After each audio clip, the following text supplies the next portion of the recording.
الحمد لله نحمده ونستعينه ونستغفره ونؤمن به ونتوكل عليه ونعوذ بالله من شرور أنفسنا ومن سيئات أعمالنا من يهده الله فلا مضل له ومن يضلل فلا هادي له وخير الهدي هدي محمد صلى الله عليه وسلم وشر الأمور محدثاتها وكل محدثة بدعة وكل بدعة ضلالة وكل ضلالة في النار. أعوذ بالله من الشيطان الرجيم. بسم الله الرحمن الرحيم. قاف والقرآن المجيد بل عجبوا أن جاءهم منذر منهم فقال الكافرون هذا شيء عجيب أإذا متنا وكنا ترابا ذلك رجل بعيد قد علمنا ما تنقص الأرض منهم وعندنا كتاب حفيظ بل كذبوا بالحق لما جاءهم فهم في أمر مريض. أفلم ينظروا إلى السماء فوقهم كيف بنيناها وزيناها وما لها من فروج والأرض مددناها وألقينا فيها رواسي وأنبتنا فيها من كل زوج بهيج تبصرة وذكرى لكل عبد منيب ونزلنا من السماء ماء مباركا فأنبتنا به جنات وحب الحصيد والنخل باسقات لها طلع نضيد رزقا للعباد وأحيينا به بلدة ميتا كذلك الخروج.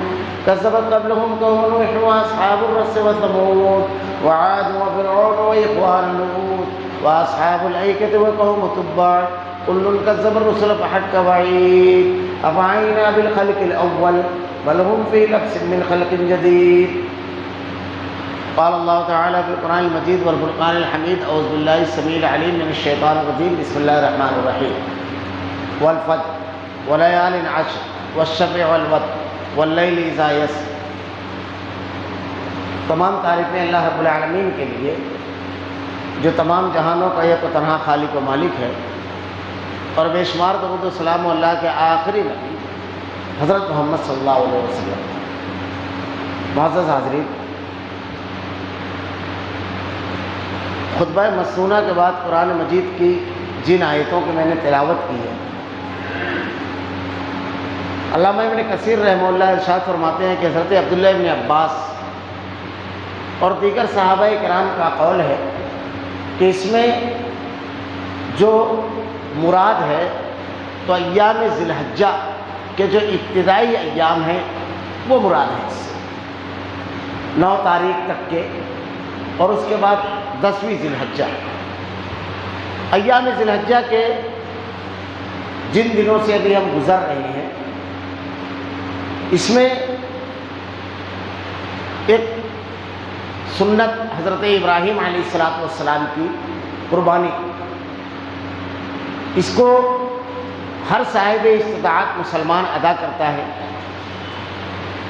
اس کے علاوہ ان ایام کی جو اللہ کے نبی صلی اللہ علیہ وسلم نے فضیلت بیان فرمائی ہے اور ان ایام کے بارے میں جو احکامات بیان فرمائے ہیں، قربانی کا جو طریقہ شریعت محمدیہ میں اللہ کے نبی صلی اللہ علیہ وسلم نے بیان فرمایا ہے کہ قربانی جو ہے وہ حضرت ابراہیم علیہ السلام کی سنت ہے.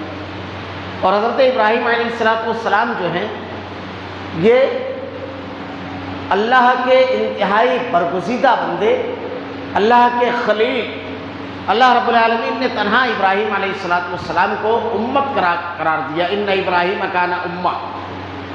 اللہ رب العالمین نے ان کی صفت قرآن میں بیان فرمائی حنیف، کہ حضرت ابراہیم علیہ السلام حنیف تھے، یکسو ہو جانے والے، تمام طرف سے اپنے رخ کو پھیر کر خالص اللہ کی طرف رخ کرنے والے. حضرت ابراہیم علیہ السلام کی زندگی کے مختلف مراحل کو رب العالمین نے قرآن مجید میں پیش کیا ہے.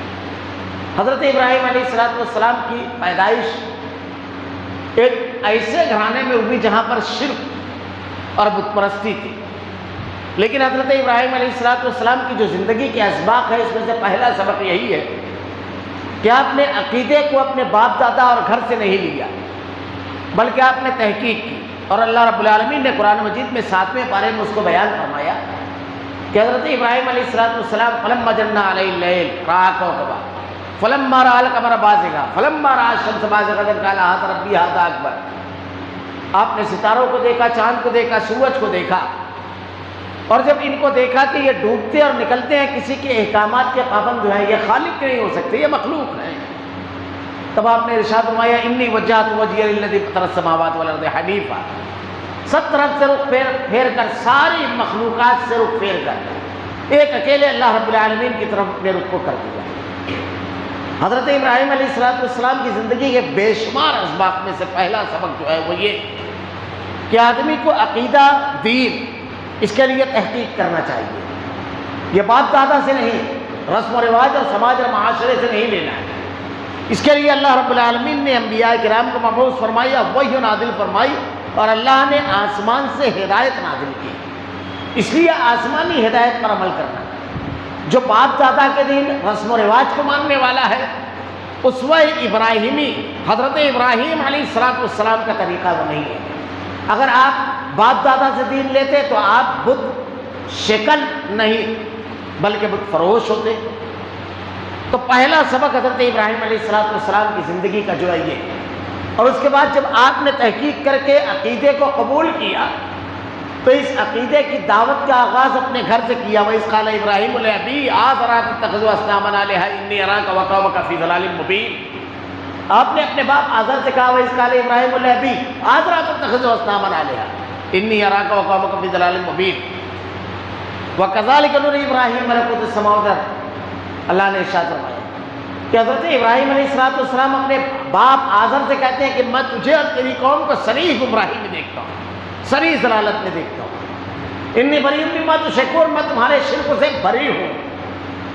آدمی کی سب سے پہلی ذمہ داری عقیدے کی جب اصلاح ہو جائے تو اس اصلاح کے لیے اپنے گھر سے اس کا قدم اٹھنا چاہیے۔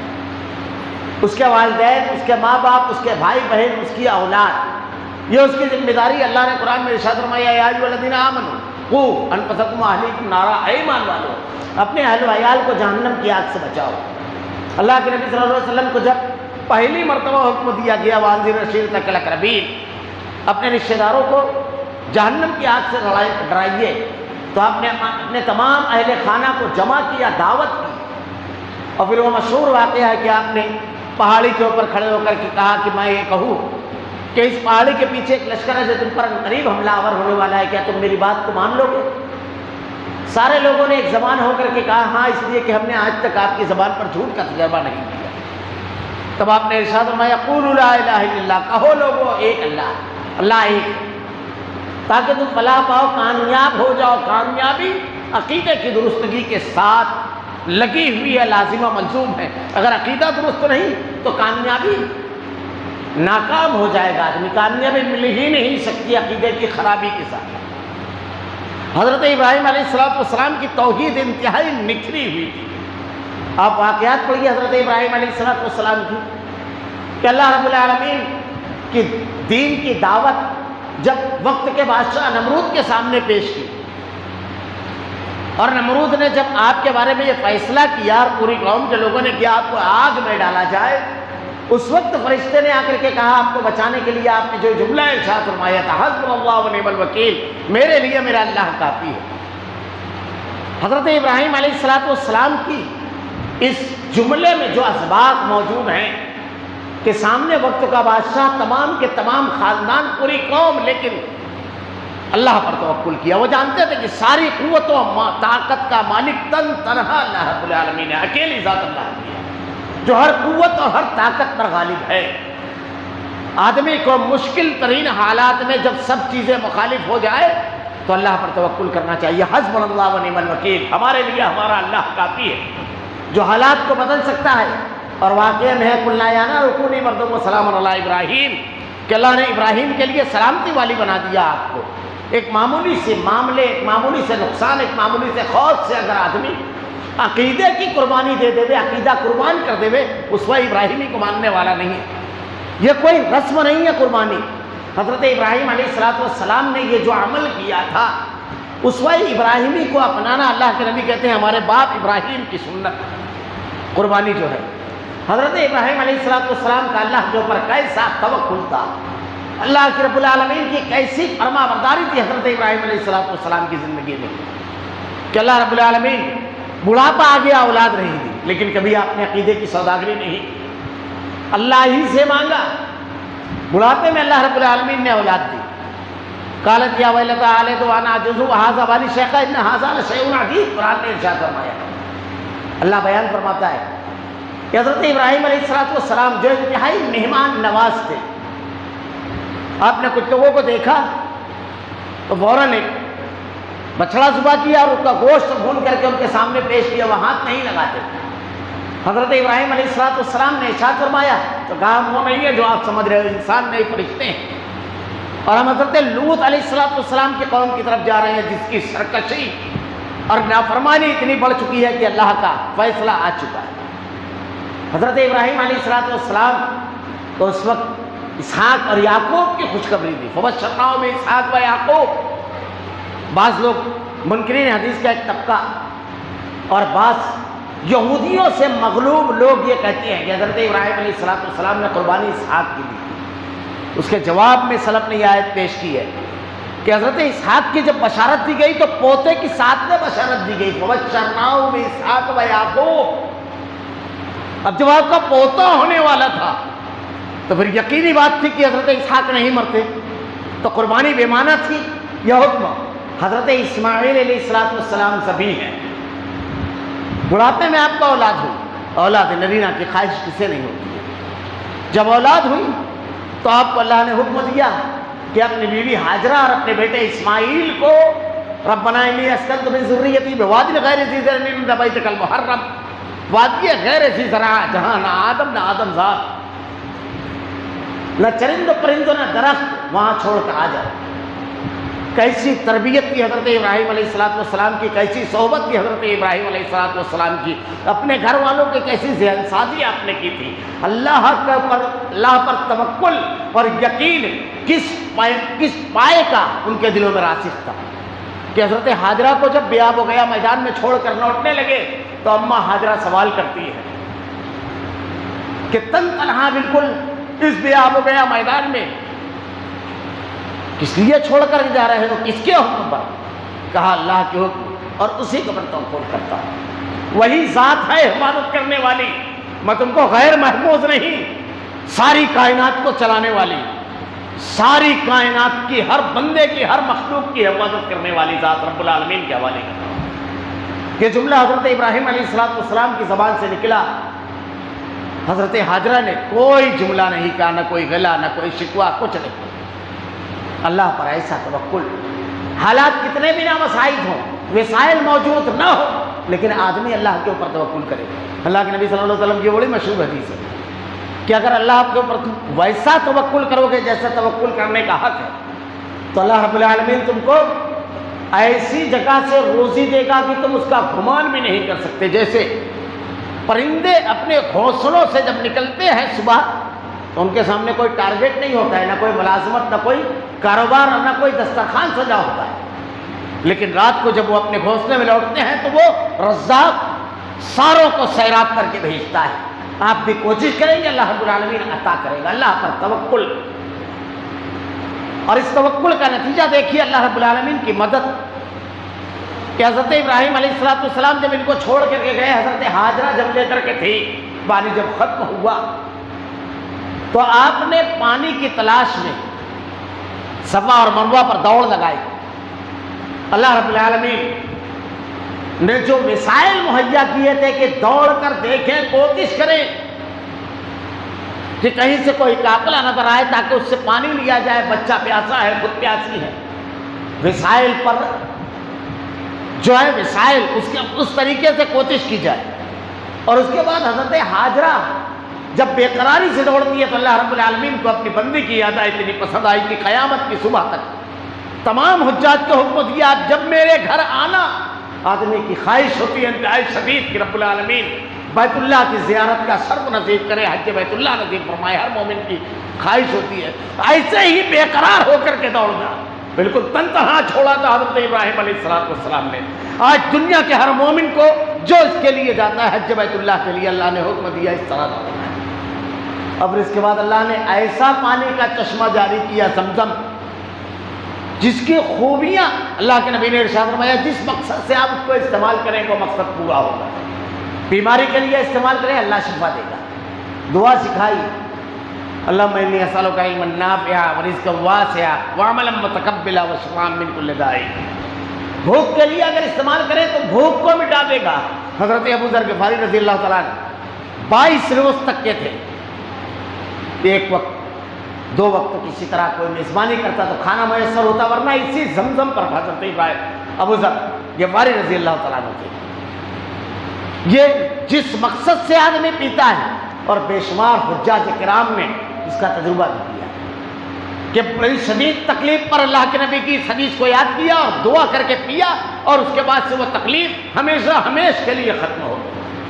اللہ رب العالمین نے ایسا پانی جاری کیا۔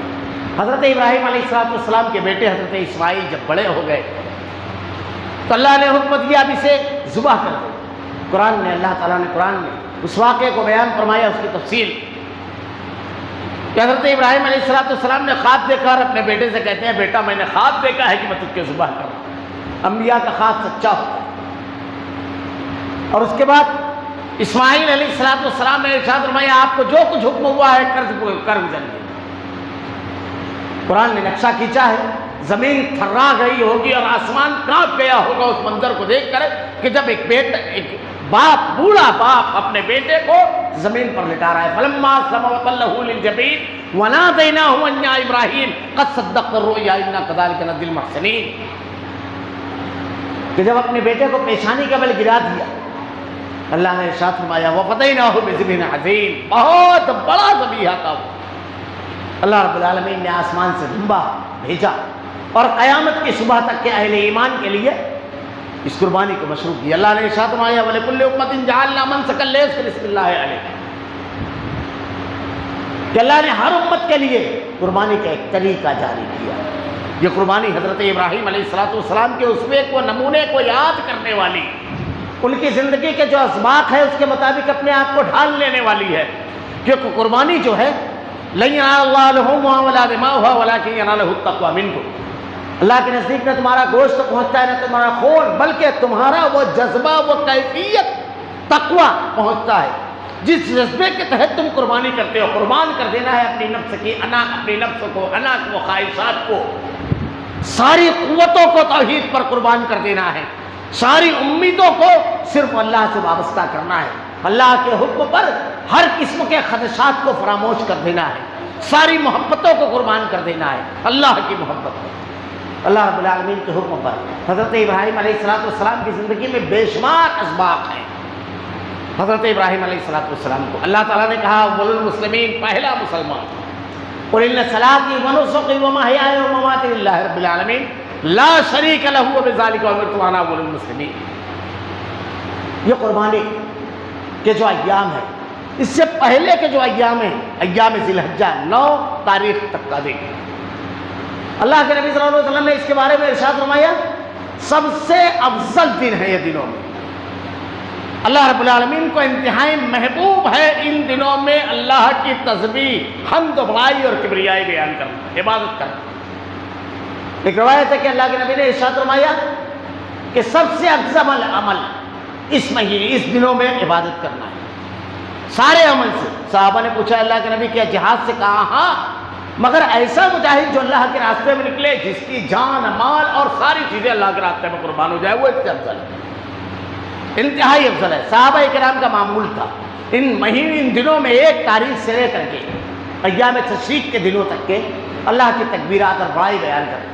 حضرت عبداللہ ابن عمر رضی اللہ تعالیٰ عنہ، حضرت عبداللہ ابن عباس رضی اللہ تعالیٰ عنہ بازاروں میں نکلتے اور بلند آواز میں پڑھتے اللہ اکبر لا الہ الا اللہ واللہ اکبر وللہ الحمد، اللہ اکبر کبیرہ والحمدللہ کثیرہ وسبحان اللہ بکرۃ واصیلا۔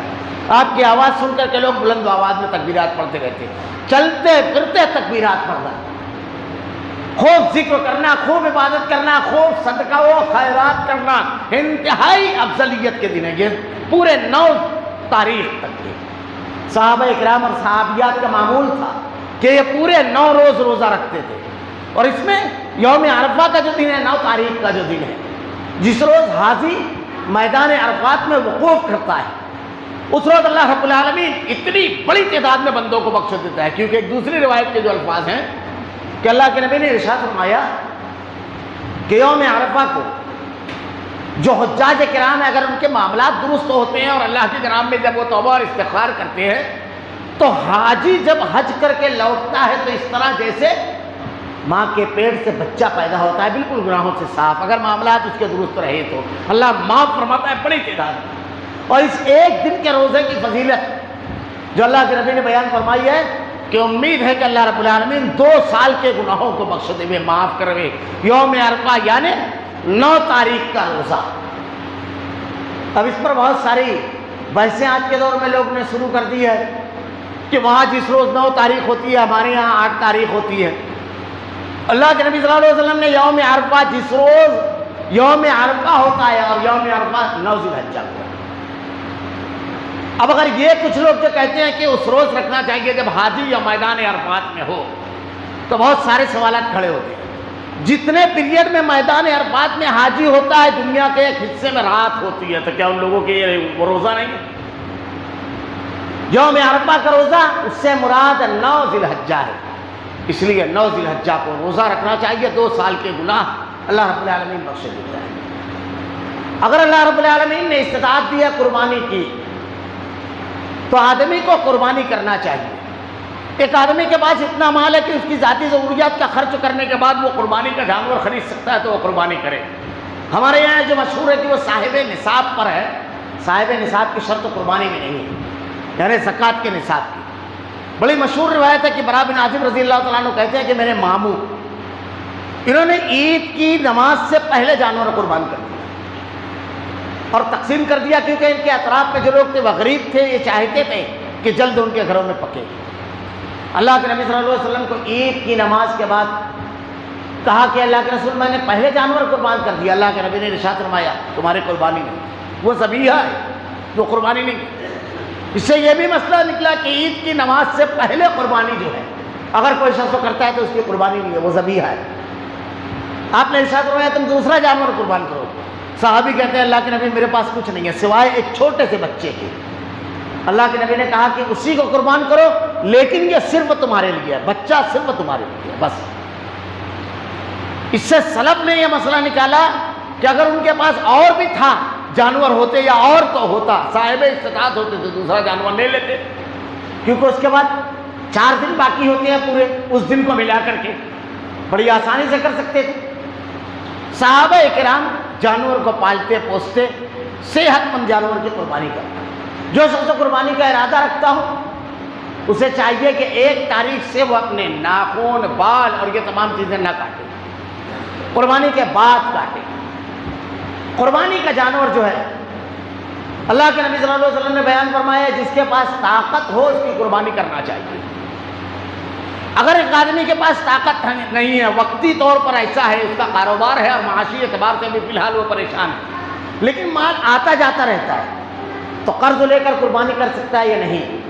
اگر وہ آسانی کے ساتھ اس قرض کی ادائیگی کر سکتا ہے، ایسے حالات ہیں تو وہ لے کر کے کر سکتا ہے۔ علامہ ابن تیمیہ اور دیگر ائمہ کرام کے فتاوے موجود ہیں اس سلسلے میں، اگر طاقت ہے تو وہ کر سکتا ہے۔ ہم بہت سارے امور ایسے ہیں جو مالی تنگی جب آتی ہے تو قرض لے کر کے آدمی اس کو نپٹا لیتا ہے، تہوار کا موقع آتا ہے، شادی بیاہ کا موقع ہوتا ہے، تو اگر آدمی دینے کی طاقت رکھتا ہے تو لے کر کے اس کو کر لے گا قربانی۔ قربانی کے لیے جو جانور اللہ کے نبی صلی اللہ علیہ وسلم نے بیان فرمایا ہے وہ 8 ہیں، 4 جوڑے، 4 جوڑے جو بیان فرمائے ہیں، اونٹ اونٹنی، گائے بیل، بکری بکرا اور بھیڑا اور دمبا، یہ 8 جانور اللہ رب العالمین اللہ کے نبی صلی اللہ علیہ وسلم نے بیان فرمائے۔ بہیمۃ الانعام، انعام، اور اس کا تذکرہ بھی قرآن میں اللہ تعالیٰ نے 8ویں پارے میں کیا ہے۔ ثمانیۃ ازواج من الضأن اثنین ومن المعز اثنین ومن الابل اثنین ومن البقر اثنین، اس کا تذکرہ بھی کیا ہے۔ تو ان 8 جانوروں میں سے جو میسر ہو، 4 جانور نر اور مادہ ملا کر 8، ان کی قربانی کرنا چاہیے۔ اس کی قربانی کے سلسلے میں کچھ شرائط اللہ کے نبی صلی اللہ علیہ وسلم نے بیان فرمائے۔ اگر جانور ہے تمبا اور بھیڑا چھوڑ کر کے کہ وہ جزا 1 سال کا اگر ہو اور وہ دکھائی اچھا دے تو اس کی قربانی کر سکتے ہیں، ورنہ بکری، گائے بیل، اونٹ، اس کے لیے شرط اللہ کے نبی صلی اللہ علیہ وسلم نے رکھی ہے کہ وہ دانتا ہونا چاہیے۔ عمر کی قید نہیں ہے، دانت کی قید ہے، 2 دانت کا کم سے کم ہونا چاہیے۔ کم سے کم میں بھی عمر کی قید نہیں ہے اور زیادہ سے زیادہ میں بھی، دونوں میں ایک نشانی ہے۔ کم سے کم دانتا اور زیادہ سے زیادہ اتنا بوڑھا نہ ہو کہ اس کی ہڈیوں میں گودا نہ رہ جائے، کیونکہ جانور جو ہے اگر باندھ کر کے اس کو پالا جائے تو وہ لیٹ دانت چھوڑتا ہے، اور جو جانور چارہ نوچ کر کے کھاتے ہیں، جنگل میں چرتے ہیں مختلف مقامات پر، وہ ان کے جانور جلدی، بعض علاقے کے جانور پونے 2 سال میں دانت نکال دیتے ہیں، بعض 2 سال لگتا ہے، بعض اس سے کم زیادہ۔ اللہ کے نبی نے مثنیٰ دانتا کا کہا ہے، دانتا ہونا چاہیے۔ اگر غور کریں تو ہم لوگ خاص طور سے ایسے علاقوں میں رہتے ہیں جہاں آدمی، غیر مسلموں میں سے بھی ہم بکری بکرا خریدتے ہیں یا دیگر جانور، وہ کہہ سکتا ہے اس کی عمر۔ اللہ کے نبی نے ایسی نشانی بتائی ہے کہ کسی سے پوچھنا نہیں، یہ بات آپ اس کا ہونٹ دبائیے اور دیکھیے منہ کھول کر کے وہ دانتا ہے یا نہیں، یہ شرط ہے قربانی کی۔ کم سے کم دانتا ہونا چاہیے اور زیادہ سے زیادہ اتنی عمر کا نہ ہو کہ اس کی ہڈیوں میں گودا نہ رہ جائے، بالکل بوڑھا۔ 4 عیوب جو بیان کیے گئے ہیں قربانی کے جانور میں نہیں ہونا چاہیے، نہ وہ لنگڑا ہو جس کا لنگڑا پن ظاہر ہے، نہ وہ کانا ہو جس کا کانا پن ظاہر ہو، اور نہ سینگ ٹٹی ہو، اور نہ اتنا دبلا کہ اس میں کوئی گوشت نہ رہ جائے۔ دیگر عیوب بھی مختلف روایتوں میں بیان کیے گئے جیسے کان کٹا وغیرہ، مگر جو کچھ عیوب چھوٹے موٹے ہیں سلف نے اس کے بارے میں کہا ہے، جیسے کچھ حصہ کان کا کٹا ہوا، اگر آدمی کو اطمینان نہیں ہے تو چھوڑ دینا چاہیے، اس جانور کو، اس کو چھوڑ دینا چاہیے۔ بے عیب جانور اللہ کے راستے میں قربان کرنا ہے۔ اگر جانور آدمی خریدا اور خریدنے کے بعد اس کے اندر کوئی عیب پیدا ہو گیا، جیسے مثلاً ٹانگ ٹوٹ گیا یا کچھ ہو گیا، اگر اس کے پاس طاقت ہے وہ جانور تبدیل کر سکتا ہے تو کر لے، ورنہ اسی جانور کی قربانی کر سکتا ہے۔ حضرت علی رضی اللہ تعالیٰ عنہ کے پاس ایک مرتبہ ایک جانور لایا گیا، اس کو کسی بھیڑیے نے منہ مار دیا تھا، نوچ لیا تھا۔ آپ سے پوچھا گیا، آپ سے دریافت کیا گیا، آپ نے ارشاد فرمایا اسی کو کرنا۔ جانور خریدنے کے بعد تبدیل کرنا، اگر آدمی جانور کو خریدا اور اس کے بعد اس کے پاس مال زیادہ آ گیا اور اس کی یہ خواہش ہوئی کہ اس سے بہتر جانور خرید لوں، اس جانور کو فروخت کر کے، تو افضل اور بہتر کے لیے وہ تبدیل کر سکتا ہے جانور۔ اگر جانور اس نیت سے پالا ہے کہ اس کی قربانی کرنا ہے تو پھر اسی کی قربانی کرنا چاہیے، اسی جانور کی قربانی کرنا چاہیے۔ جانور کی جو قربانی ہے، ایک جانور، ایک بکری، ایک بکرا، ایک گھر والوں کے لیے کافی ہے۔ گائے میں اور اونٹ میں 7 حصے ہیں، گائے میں 7 اور اونٹ میں 7 حصے۔ حصے سے مراد یہاں پر افراد نہیں ہے، بلکہ اگر ایک آدمی طاقت نہیں رکھتا ہے تو دوسرا اس میں مل جائے، تیسرا مل جائے۔ ایک حصے سے مراد ایک گھرانہ ہے۔ اللہ کے نبی صلی اللہ علیہ وسلم نے، یعنی ایک بکری اگر آدمی قربان کرتا ہے تو جس کو ہمارے یہاں ایک حصہ کہتے ہیں، وہ پورے گھر والے کے لیے کافی ہے۔ بخاری وغیرہ میں یہ روایت مستد احمد اور دیگر حدیث کی کتابوں میں ہے کہ اللہ کے نبی صلی اللہ علیہ وسلم نے 2 بکرے خصی جانور کی بھی قربانی درست کی، کیونکہ صحت مند ہوتا ہے، فربا ہوتا ہے اور اس کا گوشت زیادہ بہتر ہوتا ہے۔ 2 خصی بکرے لائے گئے۔ حضرت عائشہ کہتی ہیں کہ وہ اندھیرے میں چلتا تھا، اندھیرے میں دیکھتا تھا، یعنی اس کی چاروں ٹانگیں کالی تھی اور اس کا چہرہ بھی کالا تھا اور باقی پورا سفید، کبرے بکرے۔ آپ نے ایک اپنی پوری امت کی طرف سے قربان کیا اور ایک پورے گھر والوں کی طرف سے، اور اس وقت تو آپ کو 11 بیویاں تھیں۔ حضرت ابو ایوب انصاری رضی اللہ تعالیٰ عنہ کہتے ہیں کہ اللہ کے نبی کے دور میں ہم اس طرح قربانی کرتے کہ ایک جانور پالتا آدمی، اس کو خوب کھلاتا پلاتا، صحت مند کرتا اور پھر اس کو اپنے تمام گھر والوں کی طرف سے قربان کرتا۔ بعد میں لوگوں نے زیادتی کرنا شروع کر دیا، اس سے زیادہ بھی جانور آدمی قربان کر سکتا ہے۔ اللہ کے نبی صلی اللہ علیہ وسلم نے حجۃ الوداع کے موقع پر 100 اونٹ قربان کی اور ہر اونٹ میں سے ایک بوٹی لی اور اس کو سب کو ایک ساتھ پکوایا، اور اس کے بعد لوگوں سے کہا کہ جو شخص چاہے اس کے گوشت کو لے کر کے جائے، زائد بھی قربان کر سکتا ہے۔ تو ایک گھر کی طرف سے ایک بکری یا ایک بکرا کافی ہے۔ یہ ہمارے یہاں جو لسٹ لے کر کے کھڑے ہوتے ہیں، ضروری نہیں ہے۔ ایک آدمی اگر گھر کا بڑا ہے، اس کے اور اس کے گھر والوں کی طرف، منی و اہل بیتی، میرے اور میری گھر والوں کی طرف سے اللہ اس کو قبول فرمائے۔ دعا جو مسنون ہے وہ پڑھنا چاہیے، اگر وہ نہیں آتے تو پھر صرف بسم اللہ اللہ اکبر پڑھ کر کے بھی آدمی جانور قربان کر سکتا ہے۔ ہمارے یہاں ایک اور چیز مشہور ہے، جب آدمی قربانی کے لیے جانور ذبح کرنے کھڑا ہوتا ہے تو اس کو جو لسٹ دی جاتی ہے اس میں سب سے اوپر اللہ کے نبی صلی اللہ علیہ وسلم کا نام رہتا ہے کہ پہلا حصہ محمد صلی اللہ علیہ وسلم کے نام پر، اور پھر اس کے بعد بقیہ 6 نام ہوتے ہیں۔ صحابہ کرام سے اللہ کے نبی صلی اللہ علیہ وسلم کی تعلیم سے، صحابہ کرام سے اور ائمہ اعظام اور محدثین سے اس کا کوئی ثبوت نہیں ہے کہ ایک نام اللہ کے نبی کا ڈالنا چاہیے. اور اگر آپ تدبر کریں تو بڑا عجیب و غریب محسوس ہوتا ہے. بڑی مشہور روایت ہے کہ اللہ کے نبی صلی اللہ علیہ وسلم نے ارشاد فرمایا، اور تقریباً تمام مسلمان جانتے ہیں، کہ اگر کوئی شخص کسی خیر کے کام میں معاونت کرے تو اس کو بھی اتنا ہی ثواب، اور اگر کوئی خیر کی دعوت دیتا ہے اور کوئی اس کو قبول کرتا ہے نیکی کی، تو جو عمل کرے گا اس کو بھی ثواب، اور جس نے بتایا اس کو. اور علم ينتفع به کی شرح میں جو صحیح مسلم کی روایت ہے، محدثین نے اس کو نقل کیا. اب قربانی کا یہ جو عمل اللہ کے نبی نے ہم کو بتایا ہے، تو ہم جب قربان کرتے ہیں جانور تو اللہ کے نبی کو بھی اس کا ثواب پہنچتا ہے.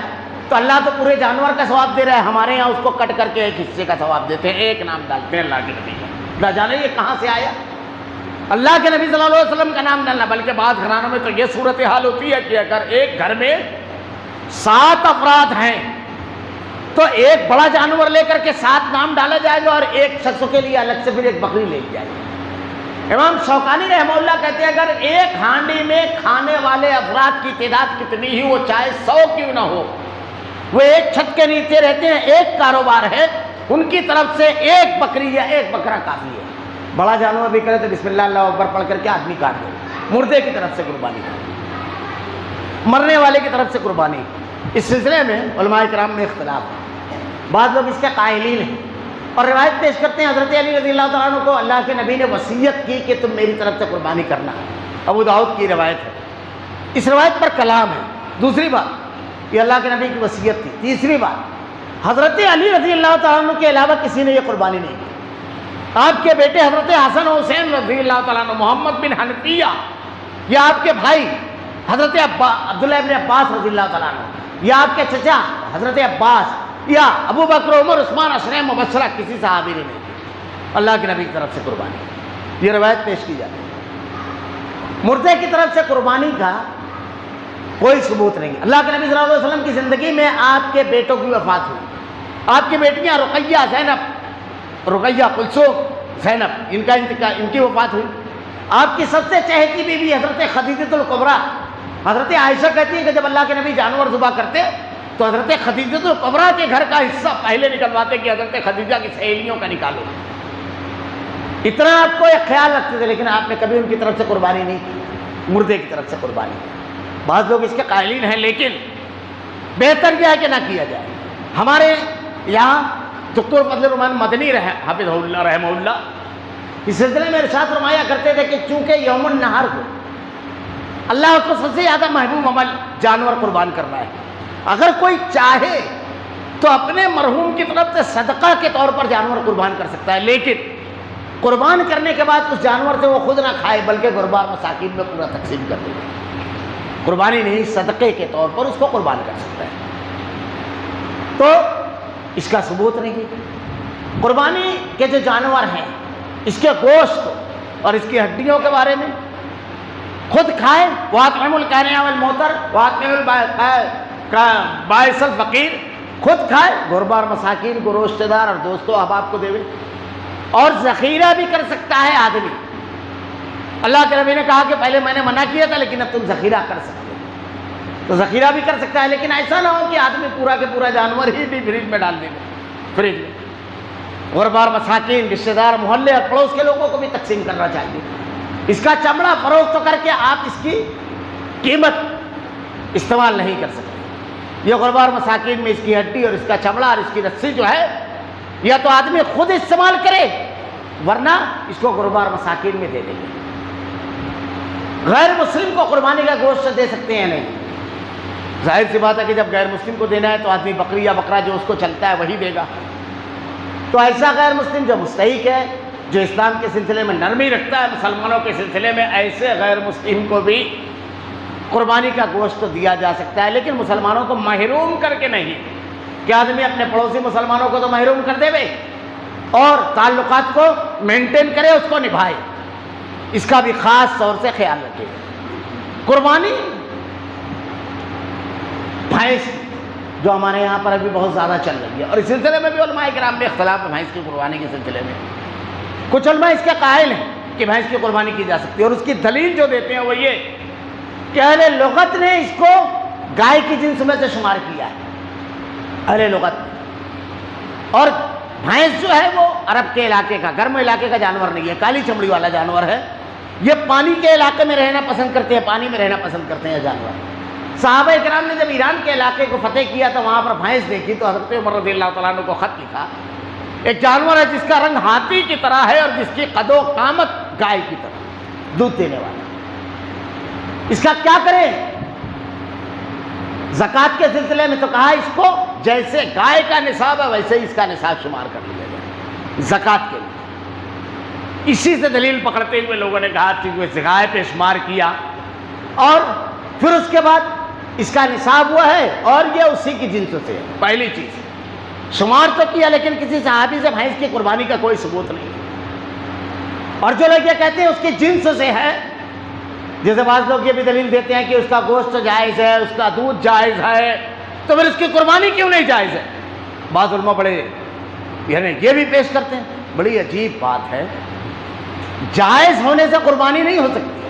اگر کوئی بکری لنگڑی ہے تو کیا اس کا دودھ نہیں پی سکتے آپ؟ جائز ہے، اس کا گوشت تو جائز ہے لیکن اس کی قربانی جائز نہیں ہے۔ لسٹڈ جانور جو ہے 8، اگر ان میں عیب ہو جائے تو وہ قربانی کے باہر ہو جائیں گے، جو لسٹ میں نہیں ہے آپ اس کو کیسے کے اندر داخل کر رہے ہیں؟ رہ گیا جنسوں سے، تو بکرے کی جنسوں سے بھیڑا اور دمبا بولا جاتا ہے، اس کا الگ سے نام حدیث میں، صرف جنسوں سے ہونا ضروری نہیں ہے۔ 8 جانور جو اللہ کے نبی نے بیان فرمایا کہ جب ہمیں دستیاب ہے تو بہتر یہ ہے کہ انہی جانوروں کی قربانی کرنا چاہیے۔ قربانی کے ایام کتنے روز؟ قربانی کے ایام 4 دن، عید الاضحیٰ کا دن، پھر اس کے بعد 11، 12، 13 یعنی ایام تشریق جس وقت کے ہم تسبیحات بلند و آواز سے پڑھتے ہیں، یہ قربانی کے ایام ہیں۔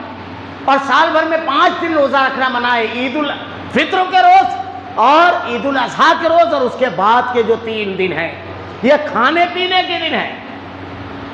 مسند احمد وغیرہ میں یہ روایت موجود ہے، کل ایام التشریق ذبح، ایام تشریق سب کے سب ذبح کے دن ہیں۔ تو 84 جس کو ہمارے یہاں کہا جاتا ہے غروب آفتاب سے پہلے تک کا اس کا وقت ہے۔ قربانی کا جو جانور ہے رات کے وقت بھی اس کو ذبح کیا جا سکتا ہے۔ بہتر یہ ہے کہ آدمی خود اپنے ہاتھوں سے قربانی کا جانور ذبح کرے۔ اگر سہولت ہے گھر پر قربانی ہو رہی ہے، چھوٹے جانور کی عموماً آدمی گھر پر کرتا ہے، تو ایسی صورت میں گھر کی خواتین بھی قربانی کے جانور کو قربان کر سکتی ہیں۔ اگر حوصلہ ہے وہ کرنا چاہتی ہیں تو بالکل کر سکتی ہیں، دعا پڑھ لی جائے اور اس کے بعد کیا جائے۔ قربانی جس دن ہو آدمی کے عید کے روز تو بہتر یہ ہے کہ اللہ کے نبی صلی اللہ علیہ وسلم جیسے عید الفطر کی نماز کے لیے نکلتے تو آپ طاقت کھجوریں کھا کر کے نکلتے تھے، لیکن عید الاضحیٰ کے روز جب آپ نکلتے تو کچھ نہیں کھاتے تھے، اسی طرح آپ نماز کے لیے نکلتے اور واپس آ کر کے آپ قربانی کا جو جانور ہوتا ہے اس کے گوشت سے کھانے کا آغاز کیا کرتے۔ تو ہمارے یہاں بعض لوگ لا علمی کی وجہ سے کہہ دیتے ہیں وہ روزہ ہوتا نہیں ہے، بس اللہ کے نبی صلی اللہ علیہ وسلم کی سنت اور بہتر ہے کہ اس پر عمل کرنا چاہیے۔ لیکن اگر آدمی شوگر وغیرہ کا بھی مریض ہے، شوگر کا مریض ہے اور اس کی شوگر تیزی کے ساتھ کم ہو جا رہی ہے، اور چونکہ پہلے روز جو جانور کو بنانے والے ہیں ان لوگوں کا بھی ملنا مسئلہ ہوتا ہے، تو ایسی صورت میں عذر کی صورت میں وہ دوسری چیزیں کھا سکتے ہیں، ورنہ بہتر یہ ہے کہ اسی سے اپنے کھانے کا آغاز کیا جائے۔ اس میں بہت ساری باتیں اور بھی تھی، احکامات کے سلسلے میں چونکہ وقت بہت زیادہ ہو چکا ہے۔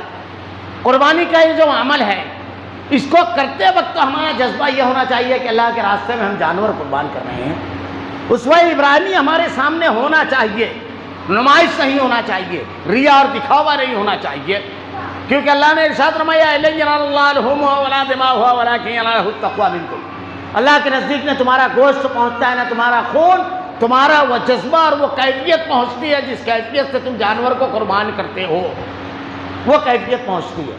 اللہ رب العالمین نے یہ جو احکامات بیان فرمائے ہیں قربانے کے سلسلے میں، جیسا ایک بڑی مشہور حدیث ہے اللہ کے نبی صلی اللہ علیہ وسلم کی کہ اللہ کے نبی نے ارشاد فرمایا کہ طلب العلم فریضۃ علی کل مسلم، ہر مسلمان پر علم کا حاصل کرنا فرض ہے۔ سلف نے اس کی شرح میں لکھا ہے اتنا علم ہو جتنا اس کی ضرورت ہے۔ اگر ہم قربانی کر رہے ہیں تو بہتر یہ ہے کہ قربانی کے سلسلے میں ہم کو تمام کے تمام چیزیں معلوم ہیں۔ اس میں عموماً ایسا بھی ہوتا ہے کبھی کبھی کہ آدمی دانت والا جانور جو ہے، کچھ لوگ شرارت ایسی کرتے ہیں کہ دانت توڑ دیتے ہیں، دانت توڑ دیتے اور کہتے ہیں کہ دانت گرا دیا۔ تو چونکہ ایسے واقعات ہو چکے کہ باقاعدہ ہزاروں سے دانت توڑا گیا جانور کا، تو ایسے جانور سے احتیاط کرنا چاہیے۔ کچھ جانوروں میں عیب ہوتا ہے لیکن آدمی کو بہت کم قیمت میں ملتا ہے، اور اس کے بعد مولوی کو آدمی فون کرنا شروع کرتا ہے کہ مولانا کچھ گنجائش ہے کیا؟ اگر آپ عیب دیکھ رہے ہیں اور آپ کو شرع صدر نہیں ہے تو اس جانور کو چھوڑ دینا چاہیے۔ ایک اور چیز ہے قربانی میں عقیقہ، جو ہمارے عام طور سے لوگ کرتے ہیں۔ یہ دونوں بالکل الگ الگ چیزیں ہیں، قربانی اور عقیقہ۔ عقیقہ جو ہے اللہ کے نبی صلی اللہ علیہ وسلم نے ارشاد فرمایا بچے کی ولادت کے 7ویں روز، یعنی جب بچہ پیدا ہو تو اس کے 7ویں روز عقیقہ کیا جائے، اور اگر لڑکا ہے تو 2 بکری یا بکرے، 2 بکری، اور لڑکی ہے تو 1 بکری 7ویں روز، اور اس کا بال بنایا جائے، اس کے ہم وزن چاندی صدقہ کی جائے، اور اس کا نام رکھا جائے 7ویں دن۔ یہ 3 اعمال اللہ کے نبی صلی اللہ علیہ وسلم نے بیان فرمائے۔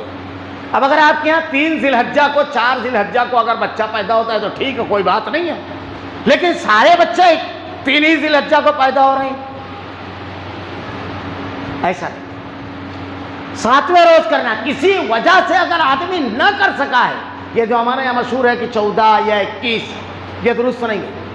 کسی وجہ سے اگر نہیں کر سکا ہے تو علماء کرام اس کو کرنے کی اجازت اس لیے دیتے ہیں چونکہ ایک ثابت شدہ عمل ہے، کسی وجہ سے وہ نہیں کر سکا۔ اہلیہ ہاسپٹلائز تھی، بچہ ہاسپٹلائز تھا، یہ شہر سے باہر کسی ایسے مقام پر تھے جہاں اعزاء اقارب اور رشتہ دار نہیں تھے، کچھ الگ ایسے اسباب ہو گئے اس کی وجہ سے، تو ایسی صورت میں یا کرفیو وغیرہ لگ گیا، جانور ہی نہیں مل سکا، ابھی تو ایک لاک ڈاؤن بھی آ گیا ہے وہ لگ گیا، تو ایسے اگر کچھ اسباب ہیں جس کی وجہ سے تو بعد میں کی اجازت دی جاتی ہے، لیکن 7ویں روز کرنا چاہیے۔ دوسری بات، حضرت عائشہ صدیقہ سے ان کے بھائی نے پوچھا کیا میں اونٹ قربان کروں؟ آپ نے ارشاد فرمایا اللہ کے نبی کی سنت بکری ہے، بکری ہے۔ تو دوسرے جانوروں کے عقیقے میں کاٹنے کا ثبوت نہیں، جو بڑا جانور یہ اس میں حصہ وغیرہ نہیں، 2 جان قربان کرنا ہے۔ بیل میں 7 جان نہیں ہوتی ہے، 1 جان ہوتی ہے، 7 نہیں ہوتی ہے جو آدمی 2 حصہ ادھر ڈال دے۔ 2 جان قربان کرنا ہے، یعنی 2 بکری قربان کرنا ہے۔ آپ روایتیں سب اٹھا کر کے دیکھیے، اور اس کا کوئی نہیں ماضی میں ثبوت ہے، یہ ابھی جلدی کے دور میں لوگوں نے شروع کر دیا۔ عقیقہ الگ چیز ہے، قربانی الگ چیز ہے، قربانی میں عقیقہ نہیں ہے۔ عقیقہ اس وقت کرنا چاہیے جب آپ کو اللہ رب العالمین صاحب اولاد بنائے اور اس کا جب 7واں دن ہو اس وقت کرنا چاہیے، اور اس کے لیے بکری ہی ہے، اور اس میں وہ تمام شرطیں جو بیان کی جاتی ہے قربانی کے سلسلے میں، عیبدار نہیں ہونا چاہیے، لیکن وہ تمام شرطیں اس میں ضروری ہیں عقیقے جانور میں، یہ بھی ہے۔ یہ کچھ احکامات تھے، اور بھی بہت ساری چیزیں ہیں اس کے سلسلے میں۔ ہمیں چاہیے کہ شریعت کے احکامات کے مطابق جو عمل کر رہے ہیں وہ کریں سنت کے مطابق، کیونکہ اللہ تعالیٰ اس عمل کو قبول کرے گا جو نبی کے بتائے ہوئے طریقے کے مطابق ہوگا۔ اللہ رب العالمین سے دعا ہے رب العالمین ہمیں اس اور اس کے علاوہ جو کچھ زندگی میں اعمال ہے سب کتاب و سنت کے مطابق کرنے کی توفیق دے رب العالمین، الہ العالمین اخلاص دے رب العالمین، اسوہ ابراہیمی کو اپنانے کی توفیق دے رب العالمین، رب العالمین تقویٰ دے رب العالمین، الہ العالمین ہمارا خاتمہ ایمان پر فرما، ربنا لا تزغ قلوبنا بعد إذ هديتنا وهب لنا من لدنك رحمة إنك أنت الوهاب۔ بارك الله لنا ولكم بالقرآن المجيد ونفعنا وإياكم بالآيات والذكر الحكيم، إنه تعالى جواد كريم ملك رؤوف رحيم۔